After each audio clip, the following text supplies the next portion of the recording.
Welcome to Between Shelves. where we make connections between literature, theology, philosophy, psychology, and culture.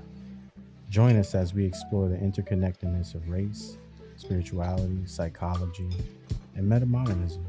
Each episode invites you into a thought-provoking journey, unpacking how these elements shape our understanding of the world and ourselves. My name is Aaron Waldron. We're a religiously traumatized theopoet and a shaman in journey. Our work focuses on creating community and between spaces for religiously traumatized millennials, navigating life beyond colonized religion.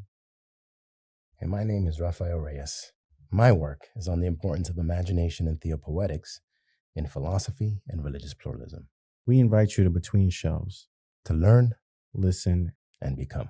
All right, welcome back to the next part of the dialogue. It's good to be back. We're back here with Raphael and myself, episode 12.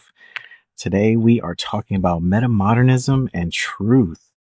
And this is an interesting topic because where does one begin to even imagine what is truth? Can anyone really stake a claim of what is truth?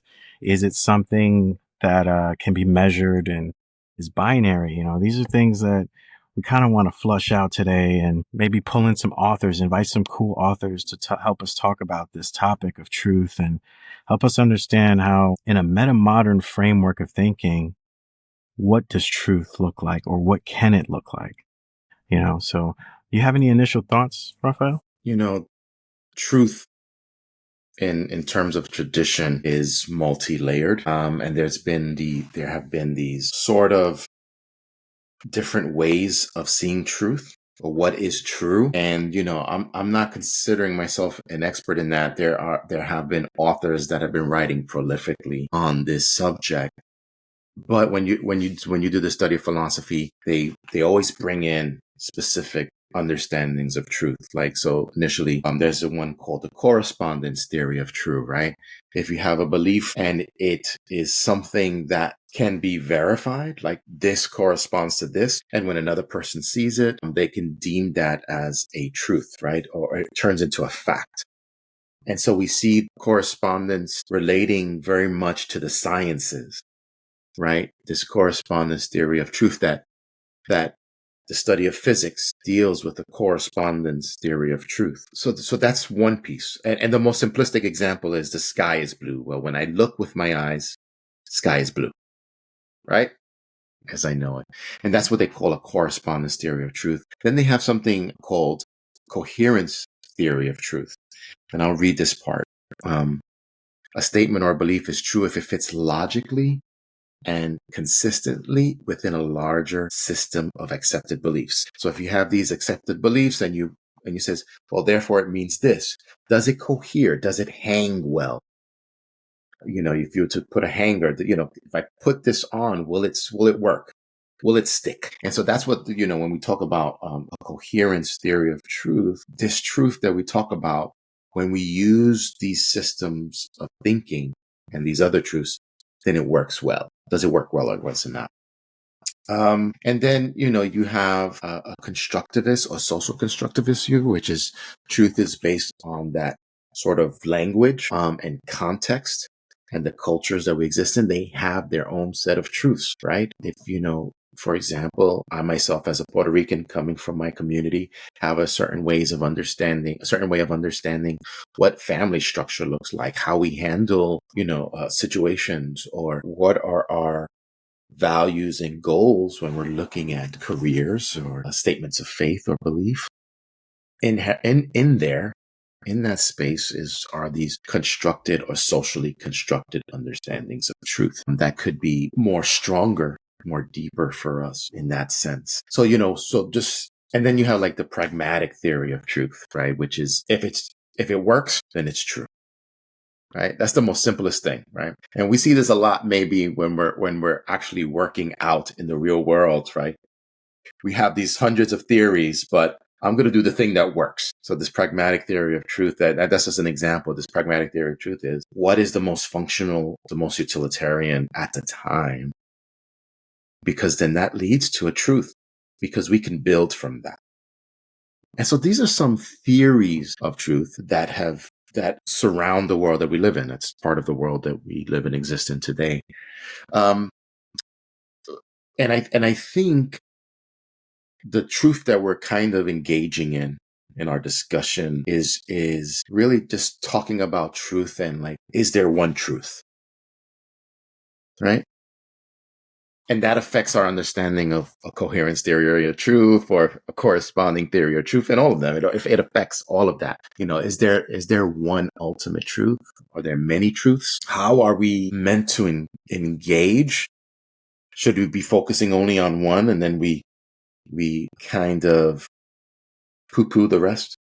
What's that? And I think that has been part of our discussion, especially when we talk about this idea of metamodernism and its engagement in various aspects on race, on theology, for that matter. So that's kind of the stuff. Please continue, add your thoughts. Yeah, as you were talking, you made me think of how you're right. We've been on this journey in dialogue over the past 11 so episodes of this season thus far, exploring different truths, and truths can also be seen as narratives, stories, people's truths, individuals' truths, nations' truths, so there's so many layers, like you're saying, to these truths. And then there's also truths that some people can relate to, which I guess we would suggest is more meta-spiritual, spiritual across the front, but even so spiritual in the sense that we maybe don't even know yet. And that's like this intuitive truth. I think that's the best way to kind of describe it. When people have like a gut feeling and intuition, it's a form of truth, right? It shed light on something that now you can use and it's helpful and you can grow from it or develop from it. It's very fruitful as in religious context. And so that's interesting too. And then you also made me think of, there's no one truth, but in monotheism, especially Christianity, they say things like, Yeshua or Jesus is the way, the truth, the light, and this is also corresponds or is alluding to God is the ultimate truth. Now, we're not a firm believer in literal interpretation, but we thought maybe it would be fruitful to just talk about this for a little bit on what do we mean in a meta-modern framework when we're talking maybe spiritual or religious and we're referring to the divine, but also trying to associate the divine with truth. What are your thoughts on that? You're throwing that at me? Man, I just threw me on the bus. This is right up your alley. It's an alley-oop. Oh my gosh. So what's the question? Just say the question one more time. Got you. So the way we were thinking, right? Because your background is in process theology as well, but process thinking. And so if in monotheism, for example, they believe that, God is the truth, the light, the way, this ultimate truth, right? Which comes off very absolute. So we were wondering, from, your process background of thinking that also contributes to metamodernism thinking, what are your thoughts on that? And how would you explain that to, let's say like a religious demographic or seekers of God that maybe have been transitioning from religion and they just are confused. Like, what would you say to that? So just as for clarity, what I'm hearing in the question is when we're understanding monotheistic understandings of God within a religious system, and we tie it in with a meta-modern framework, which has a very different understanding of it. What happens? How do we navigate that? I think that's been a problem or an issue or a reality for most of the existence of human beings. Can I say that? Just because we see it biblically, if you look at the formation of biblical scripture, and you see within the Old Testament writings or First Testament writings, depending on what you do, you see engagement between gods. You see engagement between people, but they are really engagements between gods and understanding of God. So when you have, Persian Empire coming in or Babylonian Empire coming in, they have always been conflicts with whose God is more powerful. The Exodus out of Egypt was a direct confrontation of whose God is more powerful. Our God protects us. What does your God do? So in that writing, in the way that the writers had taken it and how they understood their understanding of God and how God works, it's very personal. It's very much directed towards a culture and a people and a group. And I think that's successful and important.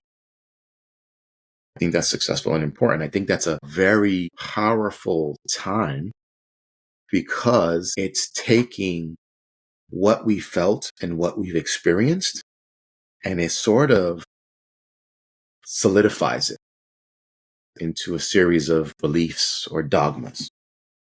Right. And that's valuable. I think, when we're talking about what fascinates us, what moves us, that takes time. That takes an important amount of reflection, of looking back at our experience and saying, well, where did I find the most enjoyment or the most passion? Right. And so I think in this same pattern, reflection and thinking, we see these religious formations go into play. And you remind me of when I look at a philosophy of religion from Alfred North Whitehead in his Religion in the Making. He says that's an important component of religion, of its formation, is we take this experience and from these, he goes, we go through an event, right? We go through this piece and we have an emotional component, right? And that emotional component is now why we do this ritual, which then forms beliefs. And so when they're writing, they're actually writing their beliefs. They're this formed belief that was orally given, now written. And so and it's powerful. And Whitehead would say, afterwards, we have to now then find coherence for our life. Well, how does it apply to my life? How does it make sense? But there's another part that, we have writers like Catherine Keller and Roland Farber, who I highlight, that start talking about, and Whitehead does the same thing in the same text. What happens after that? How long can that remain intensified, informing novelty and progress? A progress that doesn't let go of tradition. It doesn't let go of tradition. It actually holds on to it, but is looking for this type of coherence, saying, well, how do I honor my tradition but still progress? And that's a fascinating question that Whitehead gives and that both and Farber do.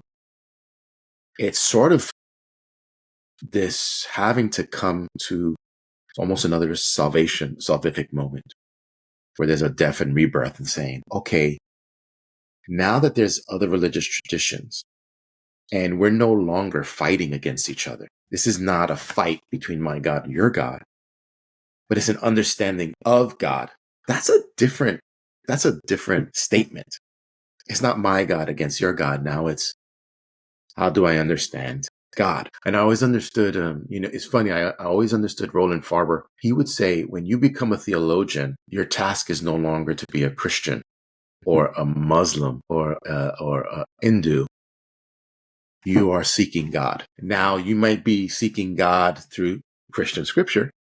You might be seeking God through Hindu Vedantic text or Advedantic text. Well, they're not following, but you know what I mean. Or you're seeking Allah through the Quran, or you're trying to find that absoluteness, nothingness through the Bodhisattvic texts, or you're trying to find Allah through the Baha'i text, but you're seeking God. And what that does is it opens up a world that not many people understand. It opens a world that's not easy, and it challenges truth. It forces you to have to think differently about truth. Truth cannot be static. Truth is not absolute in the way we think about absoluteness. And truth is not something that we fully grasp, and so on and so forth. So it's really, I'm sort of talking about it in an apophatic way. That negative theology, God is not, or truth is not this, truth is not that, then what is it? But we get that flow there. And I'm expressing parts of my journey as I struggle through. You're working for a Christian seminary or you work in a Christian school, but I follow God. I don't confine myself to a particular tradition because I'm kind of looking for something that points beyond it. But that's that. But I think to answer that, it lends itself to an interesting understanding of truth that I think metamodernism is alluding to. What we see also in a theopoetic understanding of truth as well, and what I see in a process understanding of truth. I see those three. I think I'm on the way in your response, in your thought proposition there. Spot on, sir. Spot on. Yeah, you made us think of, thank you for bringing up Theopoetics. That made me think of also, and you brought up Catherine Keller, another great piece, truthiness, right? Comes up out of what you're talking about as well. This way or some, like you feel true, like truth, you feel truth more than you are, you know it. You know what I mean? If that makes sense. There's like this groundedness in sort of, I think she refers to like objective fact or something like that. But it's interesting because in metamodernism, in this framework, this space of thinking, right? And or you have truth and then you invite truth into that space and then no longer is there like really a battle over right and wrong or which truth is invalid, but somehow in this space, wisdom transforms, right? And truth then becomes something like a Rubik's Cube. Excuse me. And that Rubik's Cube, the way you engage with it can unlock certain, and I find that so interesting, like to play with this analogy in my head, because when people say, what do you think is truth? And it's so hard for me to explain it, but this analogy seems to encapsulate it, like a child playing with a Rubik's Cube, whatever patterns the child recognizes from the movements on the Rubik's Cube, out of that comes truth, and that truth can be critiqued based on life experiences, but then that truth also is coming from somewhere we feel unknown, and sometimes we get a feeling of, wow, this feels so divine. Like God is so intimate with me in this moment right now, that God is sharing this moment with me. God is alive. God is with me. And so, when you have these kind of experiences, especially in a theopoetic space, we did a theopoem way back, and it was on Mi Pastalon. Yeah. And it was about this amazing food dish, right? And some people will look at it and say, but it was just food, but for me, it was just like, we were reflecting on all these different things, such as the ingredients to make this amazing dish and the thought pattern behind why putting together these particular ingredients to make this dish, and a lot of times, those of us that have connections to the Caribbean, a lot of these amazing dishes that we love so much come from trauma, come from not having, come from slavery, come from lack of resources. So the ingenuity, the creativity, and even through a theopoetic lens, the divinity, like to create such a thing that offers fruitfulness, offers sustenance, is just, for me, is just so divine on so many different levels. And that's an example of, when we had that experience eating it, the food, it was kind of like this intuitive feeling of, wow, this is deep, like to be part of this, to remember this, to understand this, it brings a certain level of reverence, like it made me humble and it made me emotional, honestly. And that's what moved me to even consider putting together the Theo poem. But yeah, what are your thoughts on truthiness? Because I know you got a lot of ideas and gems for that one. I think when a couple of things brought up, I think, but just to go back to truthiness as Catherine defined it, and love to hear her thoughts on that, is that truthiness is just dealing with the fact that there's no single way of understanding truth, but that is ultimately complex. And so there's that part, right? But I think there's a second part to it. It can't only be dealt with logically, right? It can't only be dealt with statistically, which looks at hard sciences and Not that they're wrong, but there's also a feeling component to it, to truth, that you can't deny. So why does someone navigate to one tradition over another? It begins with a feeling that what they're saying, like, man, that's true. Now, let's not be naive. And we could say a lot of people manipulate that.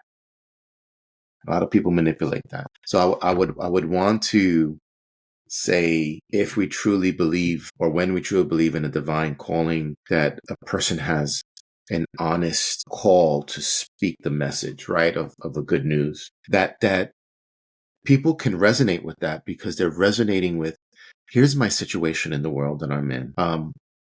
And there's these words that are just resonating. And so they accept this message as true, or as truthy. There's a feeling to it. So it's not only a hard science statistics base, but it's a feeling, which becomes more concrete and more real as time progresses. I really want to say that, because if we look at, let's say, for a really good concrete example, administration made a claim, but as they progress, people are seeing it's not true.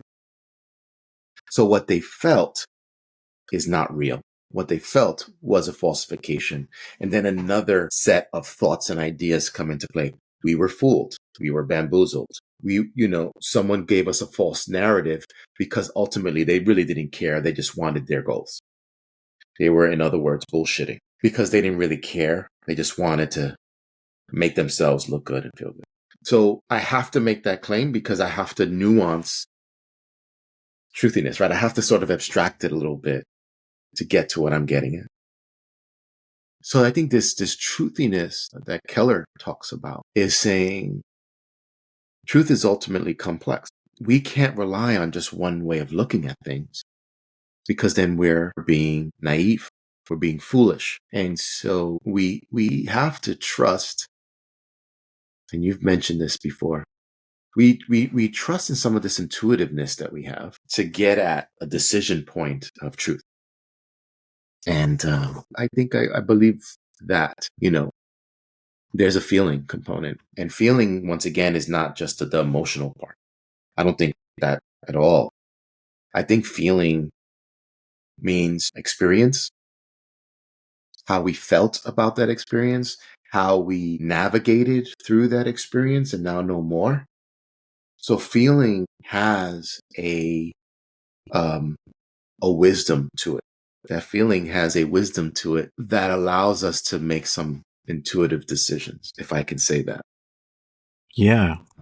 And I think for me, as I'm reading Catherine, or Dr. Keller is probably the more appropriate term, as the more, as I've tried to understand her work, I see that, right? So fuzziness, when she talks about fuzzy logic, the blurring of the lines, because you really don't know if it's this or that, but it could be both ends. Fuzzy logic, truthiness. Yeah, this is true, but it's always within a certain context. It's never really that. It's never really that. And that's her challenge in her writing, is to say, it will never be just that. So, and I think that kind of allows us to say that process thinking, process theology, process thought exhibits metamodern inklings, right? Metamodern understandings of thought. And they could be kin, for a better term, with that. So yeah, I'll pause there for a bit. Yeah. You brought up sort of a dark memory in me that I thought we should share, because when you talk about truthiness, the way you were talking about it, it really hit something for me that I think a lot of our listeners could relate to. When I was a child, my mom, she would trick me into believing she wasn't mad, so that we would run to her or go to her, or at least get within arm's reach of her. Right. And when the first few times as a child, we saw this kind of pattern or this kind of action behavior, we fell for it. It seemed true. Mm-hmm. Come here, baby. I'm not mad. I won't hurt you. Come here, And it's like, this is my mom. She's saying these words. It must be true. Get close. Got you. I thought I told you, blah, blah, blah, And then It happened a few other times. And after like maybe the third time, it was like, I don't know. I've seen this pattern before. And based on my feeling, like you're saying, it didn't end well. Mm-hmm. It ended with me being hurt because I came to you because you told me it was safe and it was all right, but it wasn't. So then we fast forward, we're a young adult and we experience our first narcissist, right? The narcissist says, I love you. I need you. So I feel special. I feel needed. That's a sense of truth. They make me feel a certain kind of way. I then think this is really truth. Like you said, time passes, time reveals all, right? Then months turns into years, and then years finally see that, I have a collection of patterns that don't add up. What you've been telling me is not truth. What you've been telling me is a distorted truth that you distorted for your agenda and for only your gains and profit, whatever that may be, emotionally, financially. You know what I mean? You get it. Yeah, I But get it. the point here is like, we see this in life, in everyday mundane life, like this idea that truth is not 100% one thing. It's not so easy to spot too. Your age does not qualify you to be able to spot truth. We learned that one. There's some children that can spot more truth than adults, and there's adults that can spot truth better than children. And so, like, going back to what you're saying, it seems like it's really based on relationships, right? Our experiences of relationships with things and people. Does this lie to me? Does it feed me? Does it, and it's all based, it seems, on patterns, In this episode of Between Shelves, we delve into the elusive and multifaceted nature of truth and trust through the lens of metamodernism. Join us as we navigate the space between certainty and ambiguity, exploring how this philosophical framework challenges conventional ideas and embraces the complexity of our contemporary world. From art to philosophy, culture, and spirituality, we're unpacking how truth and trust in a meta-modern framework of thinking and being disrupts outdated frameworks around race, belonging, and self-expression, opening up new pathways for reimagining what is truth or what can be trusted. Whether you're a seeker, a scholar, or just curious about the evolution of identity in our ever-changing world, this dialogue has something for you. Catch the latest dialogue Between Shelves, streaming now on all your favorite podcast platforms. Don't forget to subscribe, share, and leave us a review. Let's explore the in-between together.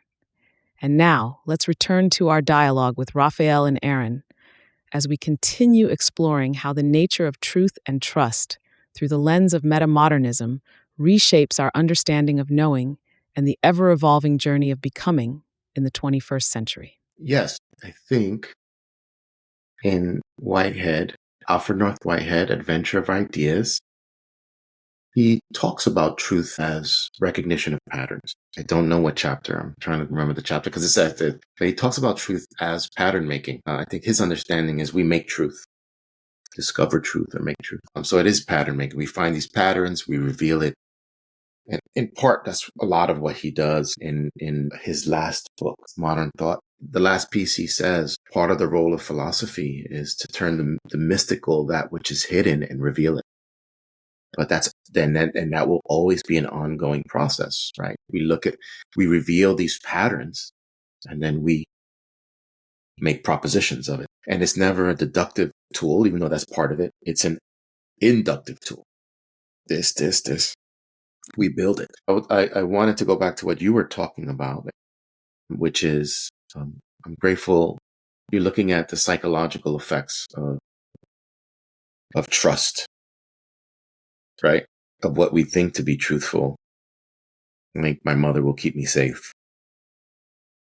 Or father, doesn't matter, either one. Or our parental guardian will keep us safe. And that doesn't seem to be the case. So then we develop, and that's trauma. And then we say, okay, it was only for their gain or their means for their moment. And that's real.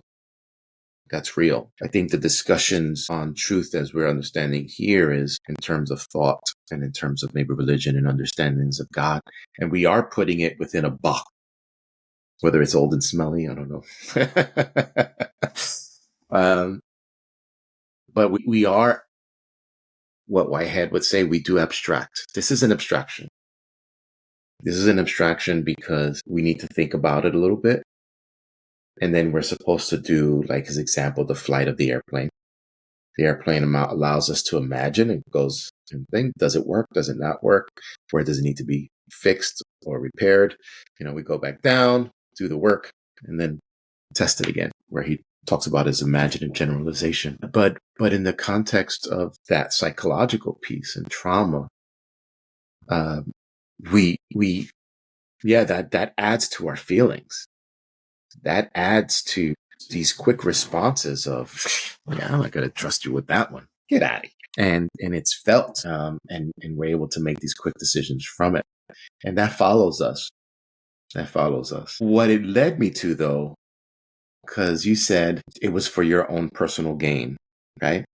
And I started thinking about, we got to be careful, and we have to situate that because, sometimes we're in communities, but if you chose to join that community then has to inform you. See this we have to be careful and limit. It's not it's all or nothing, but there's limits to that. Say when I'm in a community, I choose to be in that community, and that means I also choose to understand what they're saying, accept it, or at least say, okay, now I have to reckon with it. And make a choice. Do I stay within the community? Do I go out of it? How do I make it work? And I think that was Whitehead's fourth piece, which is, how do I make it applicable to me in my world? And so I'm left with that when we're talking about truth, or the truthiness. I kind of wanted to jump back in and further defining how we understand meta-modern truth, theopoetics, and Dr. Keller's understanding of truth, and at least repeat from what I spoke in the beginning, and then where meta-modernism is now. Truth, I think when we're looking at it in hard sciences, really says, hey, there's truth out there. There's patterns. We need to realize those patterns. And that is what it is, because that is truth from its utilitarian, functional sense. I can do a lot of stuff with that. Physics, mind-blowing what we're understanding now.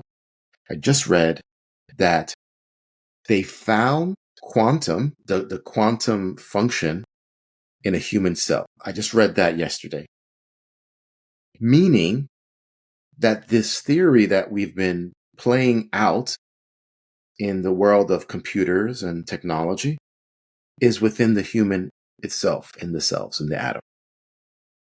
And they've been able to see it. So that's a mind-blowing realization that this theory, which is baffling, is being realized and all that stuff. And there's those truths there. But is it the most absolute? Should we just run with that? Is the question. And in meta-modernism, it's saying, no, that's not the only truth. It is a talking partner, but we temper it with these other worlds that we live in. We don't only live in a world of physics. We don't only live in a world of quantum theory. We don't live in a world only of biology or chemistry, but we live in a world that has culture. We live in a world that is political. We live in a world that is philosophical. We live in a world that deals with, race. Those are the worlds we live in. Why? Because we categorized it that way. We've been talking about that. And so guess what? We talk about it. It's part of our world. And so there's truths within that, or frameworks of thinking, that we kind of have to put together. So at least for metamodernism, they're saying there is no one way of understanding truth. There is no one truth. And there's no easy way to combine all the differences together. And we kind of have to do that work and see what emerges from it. And that falls along the lines of even what process thinking does. Process thinking agrees with that. Say, what we're seeing is one dot within a background of dots, which is its background is complete and utter darkness because we haven't even peered through it. So it's never static. It's not even absolute because we don't even know what absolute is.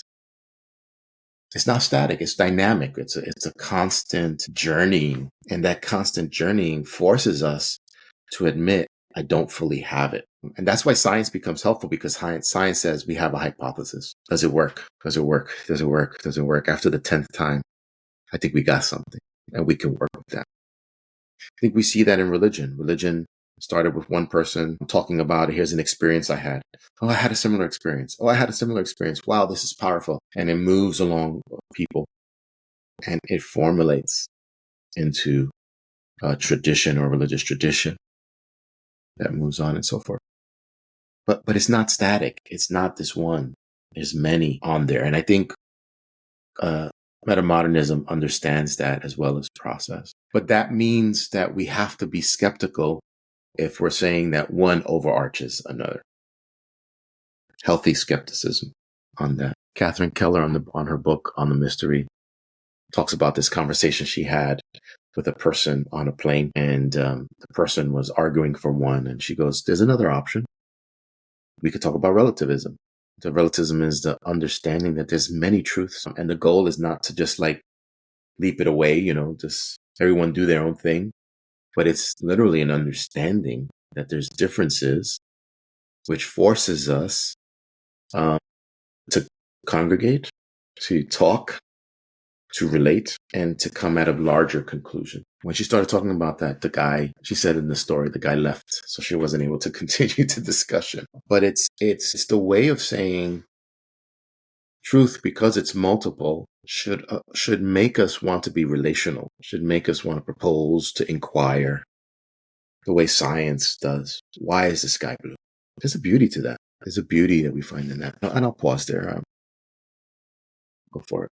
Oh man, that was beautiful. You made me think of our differences should push us to be more curious.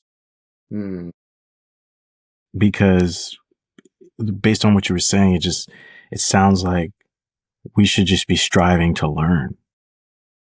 And therefore, if truth is what we're talking about here, that it's so fluid, it's so indescribable sometimes, even hard to just fathom that we don't know everything. Like you said early on in the dialogue, such a fraction of life we are, and it's just crazy, man. Like, why are we arguing? This is a question that has gotten louder, or in the language of Dr. Keller, it's a haunting. It haunts me. Why are we arguing? Yeah. If we're arguing over truth, we both got truth. We all got truth. Like, what are we really arguing about? And it's just crazy to me. I just don't have too many words for that. Like, it just takes me back to, the world right now is just so nuts. And it's just like, what are we fighting over, really? Like, everything is underneath our fingertips. We can share and all have, but it's just, we have a few that believe it's theirs, and they're fighting over, that's mine. Like a very small child that doesn't know how to share, that's mine. Don't touch my stuff. It's like, oh, no one taught you how to understand that, you can temporarily share that, and it comes back, Yeah.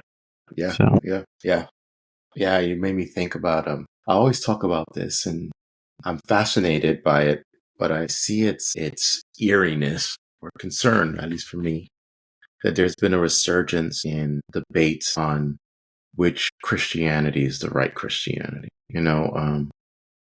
So evangelical versus Catholic versus Greek Orthodox. Those are the three ones that I've been hearing the most. And it's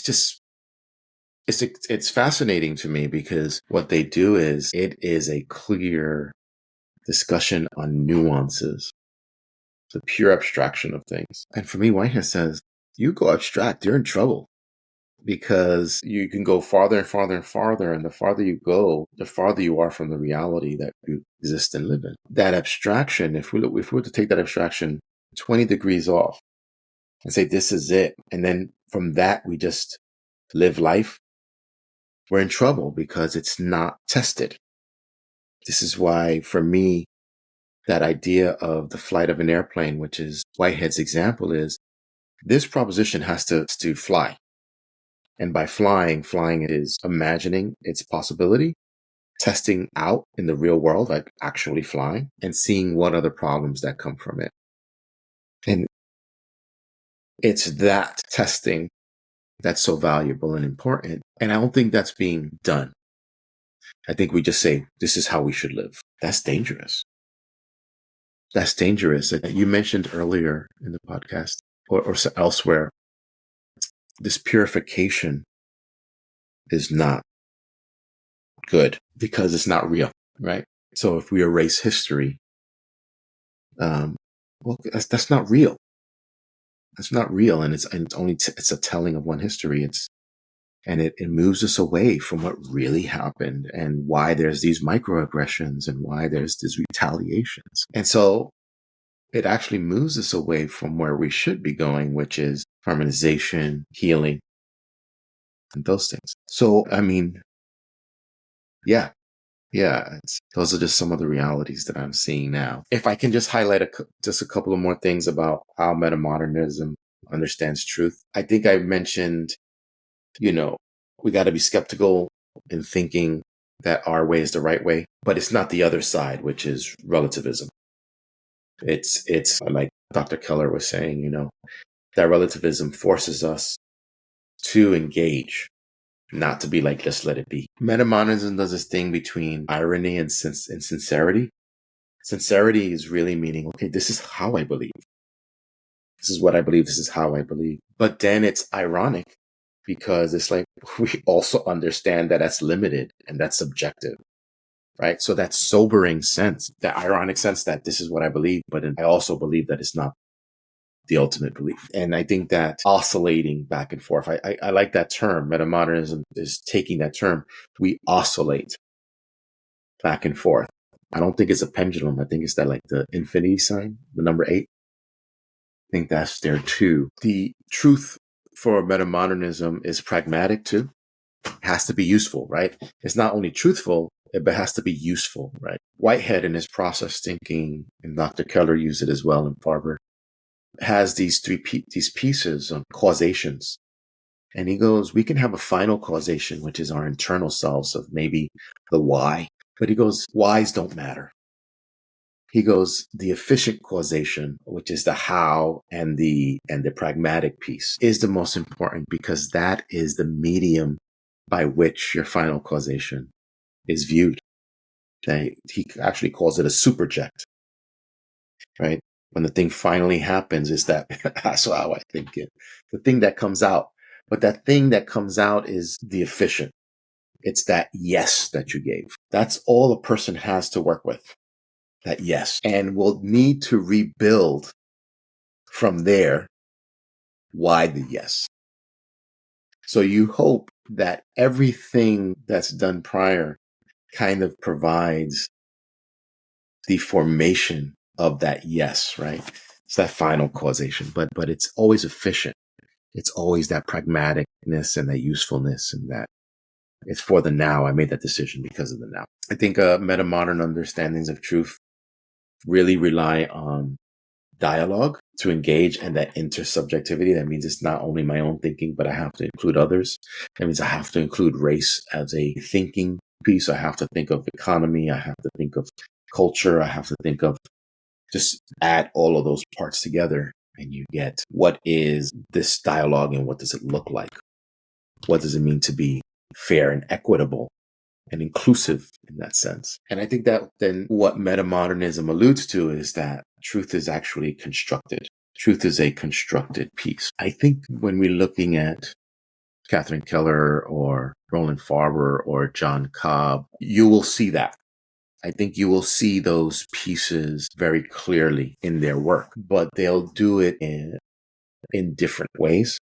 So for instance, Dr. Keller uses an apophatic framework to say God is not this, or truth is not this, or this is not this. And what that does, it forces us to say, I thought I had it, but I don't have it. So, I see those resonances there. And I also see resonance in the theopoetic space, primarily because theopoetic says in that emergence of that understanding of God, it's also a break of an old image. Like, I always like that when you tell about the pastelon, because you're saying food has a religious or deep spiritual connection, because it's symbolic of sustenance. It's symbolic of the natural and the supernatural. It's symbolic of so many pieces, and it reveals something about the divine. It reveals something about the soul of the earth or the soul of the world, about what it's trying to do. But it challenges prior notions. How could God be found in food? When we say God is wholly other, the divine is wholly other, completely separate from us. But in and through a dish and a meal, through a human being, through things that are from the earth, which at this moment is kind of rejected. We don't want to think about that. That we see in the most rejected, in the most marginalized, in the things that people really don't want to touch, right? That we see the divine in a real way. Deep, deep. Yes. Really quick, what you just said took me back to the Gospels. And I know we've been back and forth about the Gospels, but the Gospels, when they're talking about interpreting what Yeshua or Jesus said on the Mount or did with the man that was blind or the women that, were rejected and all this, when he was in relationship with these people in this sort of divine spiritual dialogue. I like the one when the blind man, I'm blind, help me, paraphrasing, of course. And, Yeshua replies like, what's wrong? Just get up, live life. Like, what's stopping you? And, it's so symbolic because like society, was telling him, you're blind, you're useless, you're disabled, you're nothing. And so he believed it, and then, this guy comes out of nowhere. He goes, I don't think, nothing's wrong with you. I think you're beautiful just the way you are, and it's like, damn, I should embrace my ability not to physically see, but understand that I can see the world clearer than the person who can see it with their eyes, like playing with these symbols, it's so deep within those four gospels where, they're playing with these different aspects of trying to highlight to the people what Yeshua stood for, symbolized, or taught them. The teacher, what did the teacher teach, through his actions and motions and embodiment and words and silence, right? Notorious for always going to prayer in silence. So he wasn't always talking, and then when he did talk, pay attention of what he was saying. He never repeated himself, and that's interesting. Even if they're portraying what he said, the story never portrays him repeating himself, never portrays him arguing with people such as the religious folks at the time, like the Pharisees, excuse me. He wasn't arguing with them. Like, he was just like, listen, this is what it is. How could you say such things? Blasphemy, like the scrolls say this. And, like, he made them so disgruntled, but he never fed that energy or never portrayed feeding into that energy, I should say. You know what I mean? Like, the stories always shed light on how he remained in his truth. That's what we want to highlight, encapsulate how symbolically Buddha walked in his truth. A lot of people would have been like, you're crazy. You were a prince. You gave up everything. And instead he exchanged it for life itself, and so you see this throughout, history and throughout humanity and the stories that we are still telling each other, right? That's also an important piece you brought up too. Before religion was written or doctrines were written, beliefs were written, it was oral. Everybody was still telling stories, and we all understand how that works, right? You tell Joe don't tell it like you did. So it changed, but you got the gist of it, the meats, the skeleton of it. You're like, oh yeah, the names may have changed, whether the person wore this or not may have changed, but overall the symbolism to help you understand you are not random. You are not what the kings say you are, you are so much more. We are all so much more. We are messed up situations. Yes. But these stories should be remindings. These dialogues should be remindings, greatness, like we're part of something way greater. And, our choices, right? We have to start taking our choices back. And we can't stress that enough, especially in today's world. It's getting more digital. Our choices matter so much because, we don't got resources or anything like that. But what do we have? We have the choice. Do we get up every day and do we make certain choices to try our hardest to make the world better? Even our own personal worlds better. We make choices to either spread truth that liberates people, or we choose to spread truth that controls people. From a political standpoint, you could say, these truths are being used every day on the most micro to macro. And it's just interesting. That's all we really can say, right? It's just interesting.